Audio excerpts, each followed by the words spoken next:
உறவுகளோட அருமையை சொல்லிக் கொடுங்க. கல்யாணத்துக்கு மட்டும் உங்க குழந்தைகளை கூட்டிட்டு போகாதீங்க. இறப்பு வீடுகளுக்கும் ஒரு குழந்தைகளை அழைத்து செல்லுங்கள். சுடிதார் வாங்கிட்டு வந்தா இந்த சுடிதாரா, போன் வாங்கி கொடுத்தா இதான் போனா. இந்த பேரண்ட்ஸ்க்கு என்ன பிரச்சனைனா பாசத்தை அப்படியே ஊத்துறது, கரைச்சு குழைச்சு. அப்பா இருக்கு உனக்கு எல்லாம் செய்யறேன், கடைசியில செவிலே விடுறான்.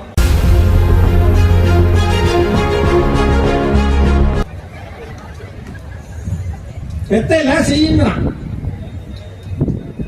இங்க இருக்கிற எல்லாரும் சொல்லுங்க, நீங்க குழந்தைகளா இருந்தப்ப நம்ம குழந்தைங்க டிமாண்ட் பண்ற மாதிரி நாம நம்ம அம்மா அப்பாட்ட டிமாண்ட் பண்ணிருக்கோமா? டிமாண்ட் பேசவே முடியாது. முதல்ல அடிச்சுட்டு தான் அப்புறம் பேசுவாங்க நம்மகிட்ட. அவங்களுக்கு என்டர்டைன்மெண்டே நம்ம அடிக்கிறதா. சின்ன வயசுல பேரண்ட்ஸ்க்கு என்டர்டைன்மெண்ட் நம்மள அடிக்கிறது மட்டும்தான். என்னெல்லாம் சும்மா இங்க இருந்து இங்க நடப்பேன். எங்க அப்பா கேட்பாரு, எங்கடா போறேன்? கிச்சன்ல இருந்து ஹாலுக்கு போறேன். வீட்டுல இருக்கிறது 2 ரூம் தான், ஒன்னு கிச்சன் இன்னொன்னு ஹாலு. ஹவுசிங் போர்ட்ல இருந்தோம். எங்கடா போறேன்? அப்பா ஹாலுக்கு போறேன். எதுக்கு ஹாலுக்கு போறேன்? படா சரின்ட்டு ஹாலில் போய் உட்காந்துருவேன்.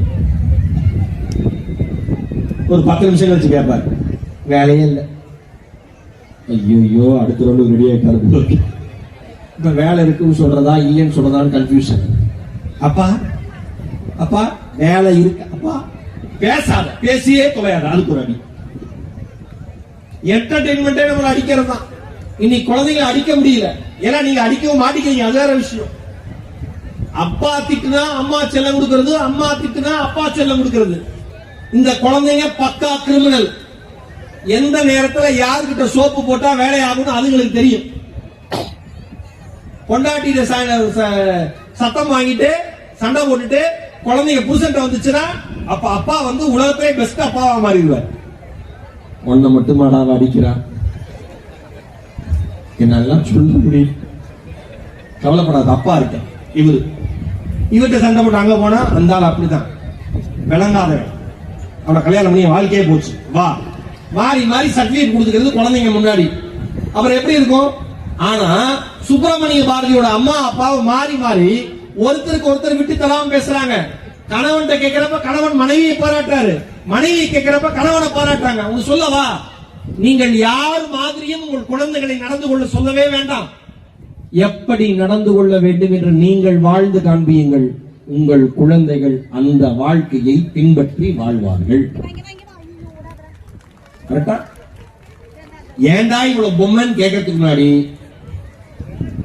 அவனுக்கு இருக்கும். பீரோ திறந்தா 50 புடவை உழுகுது, 500 புடவை பீரோக்குள்ள இருக்கு. நீ புடவை வாங்குறியே, நான் பொம்மை வாங்க கூடாதான்னு கேட்கணும்னு தொண்டை வரைக்கும் நிக்கும். கேட்டா செவிலியே விடுவீங்கன்னு அமைதியா இருப்பான். அங்க இருந்து ஒரு பொண்ணு சூப்பர், கவலைப்படாதுங்க, உங்க மனசாட்சியா தான் நான் பேச வந்தேன். அதுவும் பாதி பொம்பளைங்க பட்டு புடவை வாங்கினா துவைக்கிறதே இல்லை. கருத்து துவைச்சா வெளுத்துரும். அந்த அளவுக்கு துவைக்க கூடாது. துவைக்கிறதுக்கு தான் ஒரு வாஷிங் மிஷின் கல்யாணம் பண்ணிருக்கீங்களே புருஷன். அதேதான் பாருங்க, இப்படிலாம் கூட கூட பேசுற என்ன அந்த மனுஷன் இங்க போய் எங்கேயா போயிருக்கான். அங்க பாருங்க, இந்த மனுஷன் எங்கேயாவது பீச்சுக்கு இருக்க போறாப்ல உள்ள, ஒண்ணுமே செய்ய முடியாது. அவன் கேட்பான்ல, நீ ஏமா இவ்வளவு சட்டை வாங்குற, நீ ஏமா இவ்வளவு புடவை வாங்குற, நீ ஏன் இவ்வளவு புத்தகம் வாங்குற, எல்லாம் என் பொண்ணு அம்மா பாப்பா பொம்மை வாங்காதானா என் பொண்ணு சொல்லுது. நீ மட்டும் புக்ஸா வாங்கிட்டு இருக்க, நீங்க மட்டும் இவ்வளவு புத்தகம் வாங்குறீங்க, நான் பொம்மை வாங்க கூடாதா?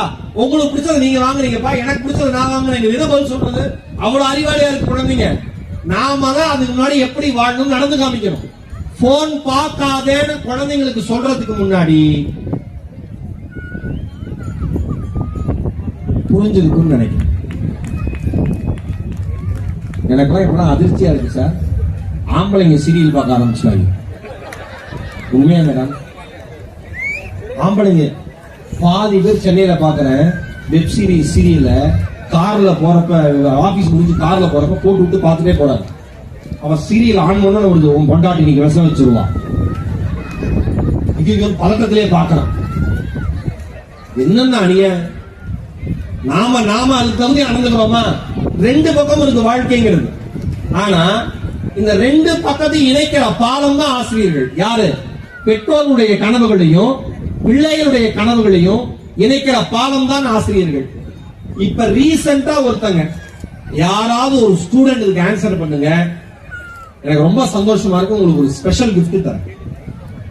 இப்ப ரீசெண்டா ஒருத்தங்க ஹை ஜம்ப்ல, உயரம் தாண்டுதல்ல ஒரு ரெக்கார்ட் பண்ணாங்க. யாருன்னு சொல்ல முடியுமா? யாராவது ஸ்டூடெண்ட் இருக்கீங்களா?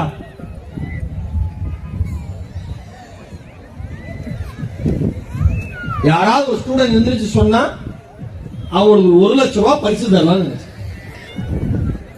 ஆனா நம்பிக்கையோட வந்தேன், ஒருத்தரும் சொல்ல மாட்டாங்க 1 லட்சம் ரூபாய். அவங்க பக்கத்துல பையன் மண்டே, உங்க அப்பனே சம்பாதிக்காத காசுதான் சொல்லுது. பூஜா சிங் ஒருத்தர் அண்மையில ஹாங்காங்ல நடைபெற்ற அண்டர் 19 19 வயதுக்கு உட்பட்டவர்களுக்கான சாம்பியன்ஷிப் போட்டியில 1.93 மீட்டர் 1.93 மீட்டர் உயரம் தாண்டி புதிய சாதனை படைத்து தங்க பதக்கம் ஜெயிச்சிருக்காங்க. முதல் முறையா அண்டர் 19ல இந்தியாவிற்காக தங்க பதக்கம் பெற்று தந்த முதல் பெண்மணி பூஜா சிங் என்பது முக்கியமான வரலாறு.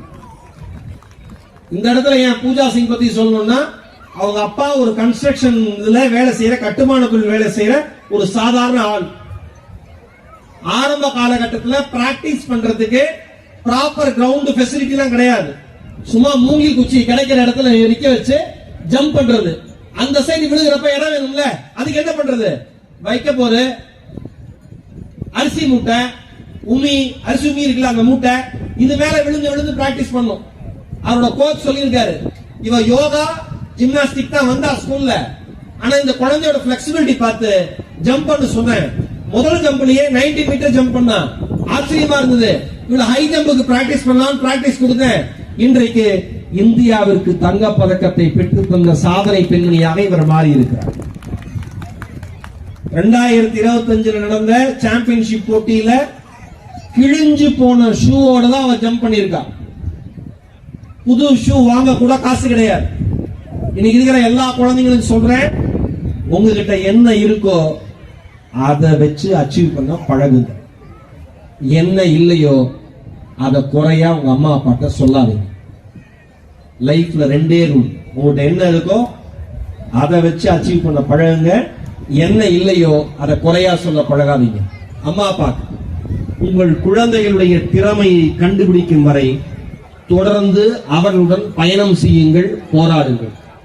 2வது, ஒருபோதும் உங்கள் குழந்தையை பற்றி இன்னொரு குழந்தையோடு ஒப்பிட்டு பேசாதீர்கள். காரணம், ஒப்பிடுகிற குழந்தை உங்கள் குழந்தை அல்ல, நீங்கள் பெற்ற குழந்தை மட்டும்தான் உங்களுடைய குழந்தை என்பதில் கவனமாக இருக்கு. ஓகேவா? ஏன் பூஜா சிங் பத்தி இந்த இடத்துல சொல்றேன்னா, அவங்களுடைய கோச் அடையாளம் கண்டுபிடிச்ச ஆள் தான் இன்னைக்கு அத்லெட் சாம்பியன். உசேன் போல்ட்டோட ஆசிரியர் அடையாளம் கண்டுபிடிச்சு டே ரன்னிங்ல ஓடுனான்னு சொன்னதுனாலதான் உசேன் போல்ட்.